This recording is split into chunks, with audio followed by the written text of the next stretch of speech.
So we bought some whiskey that apparently we don't know how to open. I figured it out. We had to watch a bunch of YouTube videos on how to open this whiskey bottle, and I thought we were aficionados.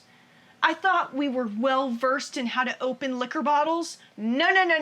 We're novices, apparently.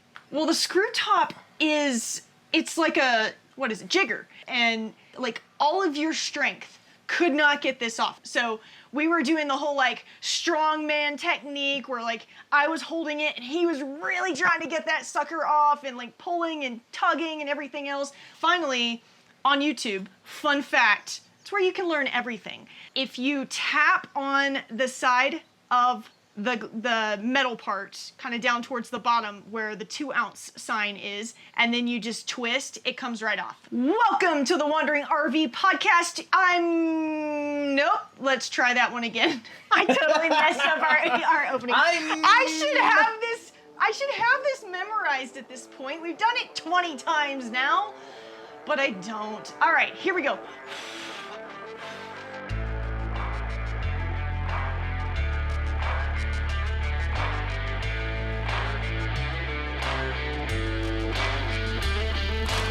Welcome to the Wandering RV Podcast, your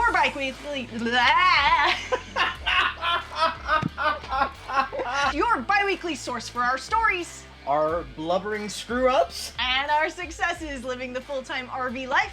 I'm your host, Kara, the Wandering RV Babe, and this is my driver, Ryan. Howdy! Howdy, sir. Oh, that was terrible. My thumb got in the way. My finger got in the way. There we go. There we go. That was pitiful. So where are we at, baby? We are in Colorado Springs, and it has been a blast being in Colorado Springs. We got to do a ton of stuff, which was super awesome, but it has also been very, very rainy here and has hailed on us almost every single day that we've been here, at least during the week. It was nice to have a nice weekend to go explore. We did have a very nice weekend.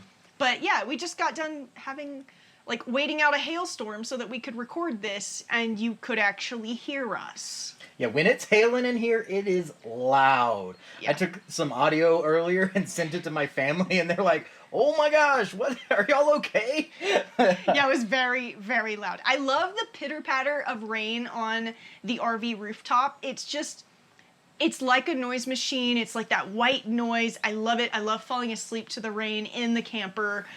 But hail is a little bit of a different story, so thankfully no significant damage at this point. Hopefully, fingers crossed, there will be no significant damage, but we have some more storms coming through tonight, so we'll see how this goes. And they were getting big, I mean... Oh yeah, they were nickel-size hail, which was super fun.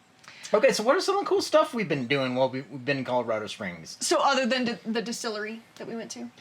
Well, I mean, we could tell them about the distillery. The distillery was really cool. So we went to Stranahan's, which is in Denver, and they are kind of the most well-known, or one of the most well-known whiskey distilleries in the area, and they have some pretty damn good whiskeys. Yeah, I mean, it was really tasty, really enjoyable. Honestly, like, the full selection, I would say there's maybe 3 or 4 that I was like, yeah, this is really good. And there was one that only one that I was like, well, no, there were actually 2 that I was like, I might buy a bottle of those, but only one of them I was like, yeah, we should definitely buy a bottle of that. And so we went in and got 2 bottles of their... Sherry cask finish. Yeah, sherry cask finish single malt. So good. So good. Yeah, and that's the main thing about what they do is they do a lot of single malts, which is really cool and very unique because there's not a ton of American single malts around. No, there's really not. So that was fun. We also went to Pikes Peak, which was super fun. We got to ride the Cog Railway. Yeah. I'd heard, I don't know how, but I'd heard that it was closed. And it was closed for renovation at one point, and then it was closed apparently last year again for some reason, and we found out while we were there, the day before, no one could actually make it up all the way to the peak because of wind and snow, and so the day we went was the perfect day. It was beautiful outside, nice, wonderful 70 degrees at the bottom of the mountain.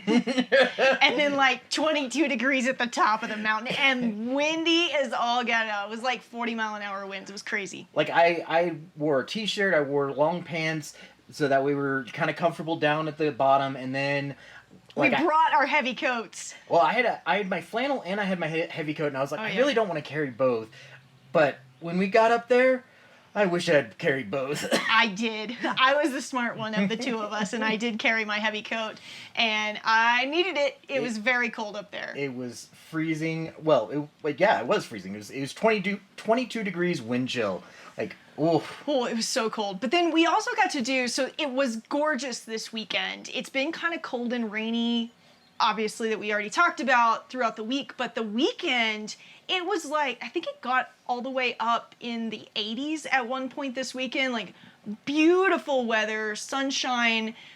So we got to go to the Garden of the Gods, which was gorgeous and so amazing to just explore. And then we also explored the cliff dwellings that are in Manitou. Again, beautiful, gorgeous area, and like the sights were just breathtaking. I mean, we've got some photos. They're going to be going up on Instagram here pretty soon, and it's really hard to describe, and the photos aren't even going to really do it justice. When you see it in person, it's just, yeah. It's just that much better. But we did get some really cool photos, so those will be going up. But there were a couple things that we didn't get to do, though. I would have loved to have hiked around Garden of the Gods and like some other hiking trails, things like that, and even the cliff dwellings. You can go and explore the cliff dwellings. It's very, very open to just go and like actually experience hands-on. But there's a lot of uneven, ground and things like that, and we weren't able to do that because my foot is still hurt. So we kind of had to, meter ourselves and taper back some of our activity. Yeah, and unfortunately, we kind of figured out that there's a high chance that it might be slightly broken. Yeah, there might be a stress fracture in there, so I have to take it easy. Yeah. Bummer. But we have some cool stuff to talk about today. We recorded last episode the top 5 things that you don't need as a full-time RVer or even a part-time RVer. Now we're going to talk about the top 5 pieces of advice that we have if you want to get into this RV life. So, are you ready? I'm ready. Are you ready? Number 1, slow your roll, man. Slow your roll. So just chill out. Drink a 7-Up, eat a moon pie, quit murdering people. Yeah, so like you said, slow your roll. So first of all, Don't murder people either. Well, yeah, definitely don't murder people. So this includes your travel days. So we follow a version of the 3-3-3 rule. That is, don't travel more than 3 days in a row. Limit your miles per day to about 300 miles a day, and try to arrive at your destination by 3 p.m. on the travel day. Yeah. So in other words, just take your time. Don't overdo it. And, it's really easy to be like, I want to get somewhere, so let's take 5 travel days to get there, and it's just miserable. I've done it. I don't want to ever have to do it again. That was more of an obligation than it was we thought about doing it. Like, we try to, plan where we want to go, and then we pick a spot somewhere to stop, even if it's just to work for a week, but somewhere that there still might be something interesting to do. And so it's really important, and I really do think, don't overdo your traveling. Don't overdo your travel days. Try to keep it relaxing. Well, and it's helpful too because things go wrong. We're going to get to this here in a minute, but things go wrong, and travel day is a prime day for something to go wrong. So by really trying to limit how many miles you travel in a day and arriving at your destination early enough to where it's still light outside, you're planning a buffer of time just in case something happens. You have a little bit of extra time to work with, and you're not trying to navigate into a campground in the middle of the night. That is no fun. We've done it before. Don't recommend it. You sometimes have to do it, but if you can avoid it, I would definitely advise avoiding it. Next thing I would say is slow down while you're driving. Don't try to go super fast. Sometimes don't even try to go the speed limit. Relax, take it slow, especially when you're winding roads, going through turns, going up and down hills. Relax, you're going to save money on fuel, and it's going to be so much safer for everyone around you. Yeah, so we're in Colorado, and coming through Colorado, towing the trailer, there's been some roads where there's been some steeper grades and some curves and some turns. you feel that, especially if you're in a bigger RV, like a fifth wheel or a Class A motorhome. You're gonna feel that like tipping motion if you're on those curves. So it's really just best to slow down, take your time. People will go around you. The zippy cars, they're gonna go around you. But don't let anybody else make you feel like you need to speed up or you need to maintain a certain speed, because you really don't need to. Yeah, and then once you get there to wherever you're going, don't try to pack every day full of things to do while you're there. It is so much more enjoyable to get there, have time to like do the things you want to do. Like we talked about earlier what we did while we were here in Colorado Springs, but every day was not packed. We had time on Saturday to just drive through Garden of the Gods the night before just to see what all we could get to with her potentially broken foot. Yeah. And so we just wanted to see like what were the primary spots, and so we went when it was getting a little darker and we just wanted to look through everything. It was just nice to have that extra time to be able to just be like, yeah, let's go see what it looks like, and then we'll come back the next day and we'll really spend some time here. And it just makes life so much easier, and you can ask, that's the other big thing, asking the locals like what's cool to do. 100%. If you pack your days so tight that you don't have time to try something new, you may miss out on a really cool experience. Yeah, the other thing that's been really nice too is because we do our activities and our events and things like that, our sightseeing, leisurely, we have time to go take a detour, which we did a couple of different times where we just saw a road that had a gorgeous mountain view, and we took that road, pulled off to the side, and got some amazing pictures of just the mountainside. You can't do that if you're just constantly filling up your time and going from place to place. Absolutely. And you're going to get burned out too if you do that. So, So number 2, test everything. Yeah, Mr. White. Yes, science. yes, science. I love that. I love Breaking Bad. So you want to test your rig out before you go on a longer trip. So first thing, hook up. Like just get hitched up. See what hitching up. Some of you like you may have like taken your truck, picked up the trailer from the dealership, taken it home. That's great. You got your first test drive in. We actually technically didn't because there was a truck shortage at the time, so I wasn't able to get my truck till after we had already been living in the RV for about 2 months. And so we had to have actually my cousin move the trailer to our site where we were going to be staying at. So I didn't get to drive it until 3 months after we bought the trailer. And so that first week, once we got the truck, I was like, okay, we're unhooking, we're hitching up, and we are going down the highway, 10 minutes down the highway and 10 minutes back. That was all just enough to make sure everything was working together, everything was good before we took our first trip, which was actually literally later on that week. And the other nice thing was our very first trip, and not everybody has a chance to do this, but our very first trip was only about 2 hours away from home at the time. Now, when I say home, we had already sold our house by this point, so our home was traveling with us, but we had a home base. So our family was close by, we were 2 hours away, and we actually traveled in a little bit of a caravan with some of our family members that also have RVs and also camp.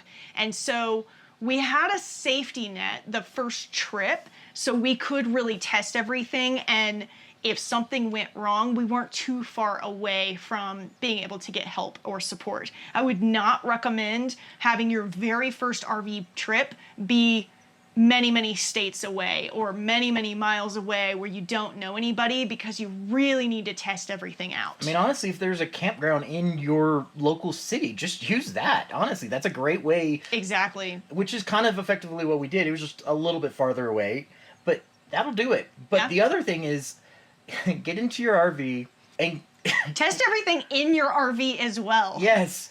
Go use the restroom, go take a shower, do some dishes, check your fridge, turn on the stove, like literally do everything. Test every little piece. It's really easy to like buy your trailer, load up your trailer, and then go hit the road. That's where you run into problems. Yes, that's where you're... So, honestly, there's not much more to say about it, but like just test everything. Yeah. Number 3, which is have a plan. Make the plan, execute the plan, expect the plan to go off the rails, throw away the plan. There you go. Exactly. So have a plan, and then have a plan like B through C. because you're 100% gonna need it. You might even need plan D. It's just, things just happen when you're on the road, and they happen in life anyway. So that kind of stuff can absolutely happen too. But when you are living kind of more of a nomad life, or you're camping in an RV, shit's gonna happen, man. Yeah, I mean, you never know what's going to happen. Like, medical emergencies, know the county that you're in. So if you It's great advice, yeah. and maybe even the address of your campground. Like, I've heard so many people, they'll put it on like a post-it note by the door, so that way if something happens, they call 911 and be like, hey, this is where we're at. Know where your closest ER is, so that way if you don't need to call an ambulance, you can at least get there pretty quickly. Know where your closest vet ER is. I mean, we talked about it recently that our dog, she hurt her leg while we're, obviously out and about, so we had to take her to the vet, and we had to find an emergency vet that could take care of her. And then, obviously, you don't have to know this off the top of your head, but when you get sick, just know where the closest pharmacies are. Like, I already know there's a Walgreens literally right across the highway from us. I've already gone there like 3 or 4 times, not for, health reasons, just because it's really convenient. And we forgot to add a few things to the grocery list that we then discovered we absolutely needed. It was totally my fault. I forgot to add, like, body wash to the grocery list, so I think it was yesterday morning, took my shower, everything was good to go, and I ran out of body wash as I was taking my shower. I had enough, but the driver, Ryan, had to go to Walgreens to go get more body wash before he could take a shower. So know where all of those places are along your travels, where if something happens, you have a resource that you can go to. Yeah. And, like, on travel days, check your weather in advance. Like, we're about to move campgrounds here this weekend, and it's about 200 miles, and I'm already, like, this week, I've already been checking the weather. I'm already checking to see, like, what's it gonna look like. Obviously, we had hail tonight, so I'm like, does it still look good for Sunday, whatever day we're traveling? Whatever day we're traveling. And the other thing, too, is between the two of us, we have 4 weather apps total. He has 2 on his phone. I have 2 different ones on my phone. So we're constantly, every day, all day long throughout the day, we're checking the weather. Because the other thing to keep in mind is when you're in an RV is not designed to withstand weather the same way that a sticks and bricks building is designed to withstand weather. Thunderstorms, tornadoes, hurricanes, flooding, that is all going to wreak havoc on an RV if you get caught in the wrong storm. So you always have to double check, because you might have to evacuate, and the sooner you know that you have to evacuate, the better off and the safer that you're going to be. The other thing to think about too is repairs on the road. Yes. You got to know how to fix things, or if you don't know how to fix things, there's always like mobile technicians or service stations that you can take your RV to, but you got to know where they are and what they are. A lot of times campgrounds will be able to tell you a lot of that information, but having to do repairs on the road is no fun at all, and sometimes that'll derail your plans. So having a backup plan for your plan, and then having a backup plan for your backup plan, it's a good course of action. And then don't make this mistake that the driver Ryan constantly makes and forget about holidays. Every time. Every time. I just don't think about it. And then, like, this year I thought it was so good. I already had made my plans for July the 4th. I already had our site booked. But then I didn't think about the fact that we would need a campground before we moved to the campground we were going to be at July 4th. And people start arriving for July 4th pretty early, and so it's the summertime. They'll arrive like a week and a half in advance. Number 4, don't blow your budget. Good, I can't maneuver. Stay on target. We're too close. Stay on target. Stay on target. Yeah, don't blow your budget. That is, you would think it's kind of self-explanatory, and it is to a certain degree. So part of it is you're gonna have repairs that you need to do, so you need to save some money. You are going to have site fees. You're going to have potentially your tow vehicle or your camper cost, monthly cost. You're going to have electricity, water sometimes that you have to pay for. And not generally water, but sometimes electricity. Campgrounds will charge you that in certain parts of the country, in certain areas. It also has to do with the activities and the things that you're doing. Things cost money. It costs money to go do a tour. It costs money to go to a special restaurant at a place that you're going to be at. And so it's okay to not do every single thing. In fact, one of the things that we like to do is throughout the year, we will plan out certain places that we're going to go where we know it's going to be more vacation mode for us, and we're going to spend a little bit more money because it's the destination or it's the place we want to go. And before that and after that, we will actually go set up camp somewhere else in just like a small town that's not a touristy town, where we're not tempted to go and do a ton of stuff, or where we can go find free things to do so we can offset that budget and really balance out our finances. Another kind of budget that's really important is your towing capacity. Well, honestly, just everything about towing. There's a whole thing of weights and payloads and everything that you've got to worry about. So don't blow your towing budget either. And your truck or your vehicle, you may be like, yeah, I can tow 8,000 pounds. Well, that's 8,000 pounds on a flat road, not 8,000 pounds through the mountains. And so 20% rule. The 20% rule. Like, you take a little bit off your budget to account for if you're going to be in the mountains. Yeah. Yeah. So budget kind of obviously is a little bit self-explanatory, but it's a little bit not. It's, stay within the constraints that you have with both the actual RV that you have, the actual rig that you have, but also your finances. Yeah. And number 5, you do you. You can't worry about what other people think. I mean, have you met other people? That's very true. From the mouths of babes. Wisdom from the mouths of babes. Yeah, so the main thing here is everybody does RVing and camping differently. Some people, they're diehard tent campers, and that's all that they want to do, and they want to go hiking every day, and they want to just really, really get in touch with nature.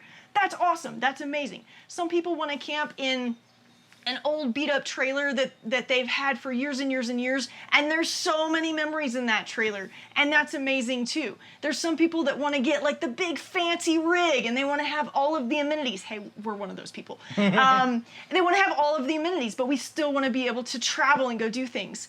You do you. The main thing is don't let anybody else tell you how to live this RV life, including us. Yeah, we're not the experts. We're not the experts. We have our experiences, and we know what we like to do and what we want to have available to us, but that doesn't mean we're going to know what you should have and what you need to know about. So, listen to multiple sources, but honestly, just figure out how you want to do it and enjoy it. Be happy and have fun. Yeah, that's the main thing. If you're not having fun, now I will say there are moments that are not fun. Correct. But if you're not having fun on the whole to offset those challenges or make those challenges more bearable, that's probably when you're doing something wrong, and you might want to evaluate how you're doing it. Other than that, you do you. All right, those were the top 5. Are you ready for the pick of the week?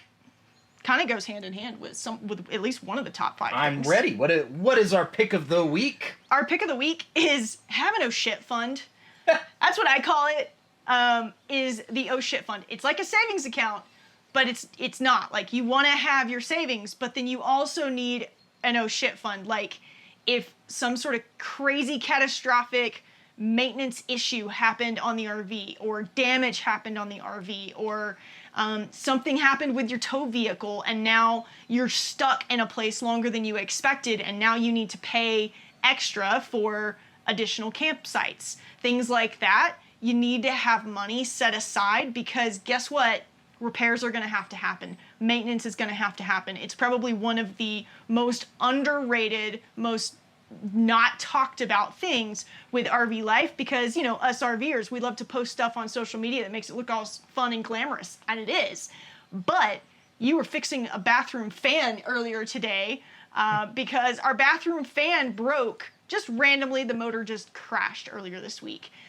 So things like that are going to happen, and you need to plan for it. Yeah, absolutely. We had a fan question that came through that was really fun earlier this week, and I think we should definitely answer that. Okay. All right. Do you have to be handy to RV, just normal RVing, or even or living in an RV? Either one. The answer is kind of.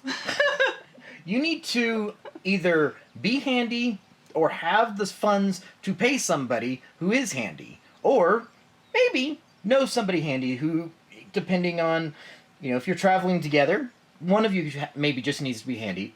But those are kind of your choices. Like, you can be handy or not, but you might have to pay for it. Yeah. I will say the nice thing about being in an RV, as opposed to a sticks and bricks home, is there's a lot of things that can be fixed with wood glue and Gorilla Glue and staple guns and things like that. So it's not like every single time you have to do some sort of repair on the RV, it's going to be a big extravagant project or a huge expensive cost. Sometimes it is, but not every time. And so that's something to keep in mind. There's a lot of things that you can do on your own. One of the things that we do on our own is we put sealant around, like whenever it needs it, we put sealant around the outside of our RV just to keep it watertight, because that sealant will decay and crack over time.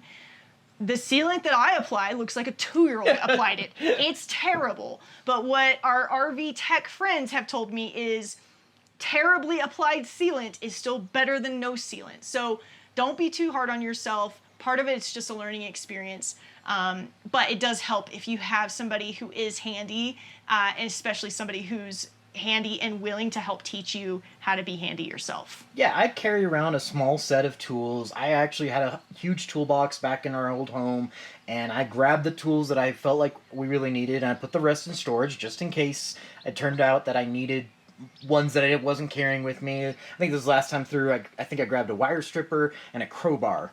Because we figured out that we needed them. What's funny is I don't even use the crowbar for anything special. I use it so our awning, there's the little joints in it, so you can make it lean, so that way the rain will run off of it if you have your awning open. And I'm too short, because I'm a short guy, that I can't reach the one that's towards the front of the RV. The one that's towards the back is actually near our stairs. Yeah. But the one towards the front, I couldn't reach it to pull it down, so I was like, hey, I've got a crowbar sitting in storage. I could just grab that and reach up, pull it down. Go. It's the plight of the vertically challenged. Yeah, no, I mean, like, that's all part of it. But yeah, super fun life. We love it. Hopefully this was really helpful to you. Hey friends, thanks for listening. Follow us on all of the social medias. We're on TikTok, Instagram, YouTube, Snapchat, Facebook. I think that's it. You can find us at Wandering RV Babe. Drop a comment, drop us a message. We would love to connect with you. You can also find on our website, we post links to a lot of our products and even merch. We have merch now? We have merch now. We do have a little bit of merch. Fun fact, we have merch now. But we post products that we talk about, products that we actually give tips on and things like that on our website. You can find our website in the bio of all of our social media pages, but if you really want to know the address, it is beacons at... See, I messed it up. It's beacons.ai/wanderingRVbabe. That's beacons.ai/wanderingRVbabe. And we will see you next time. Bye! Bye! All right, so I gotta say, it has hailed on us every single day that we've been here, except for like 2 or 3 days maybe. And we've been here for 2 weeks. And you just had to say it. You had to say it. Earlier today, it was bright, it was sunshiny, it was gorgeous, it was actually warmer than it is now, and we were running an errand, and the driver Ryan goes, yeah, I can't find any hail damage on the truck. There's no hail damage on the truck. That's really cool, like that there's no hail damage even though it's hailed on us every single day. Hey, as far as I know, there's still no hail damage. We get home, and not 20 minutes later, there's like the hailstorm of the century that starts. Not really, but I'm gonna exaggerate a little bit. But no, I mean, we had like nickel-sized hail just pummeling the truck and the RV and everything else. So I'm pretty sure we're gonna have some hail damage now. Maybe stop saying stuff. Stop saying that. Listen, it's Schrodinger's hail damage. Unless we see it or know that it's there, it's not there. That's awesome.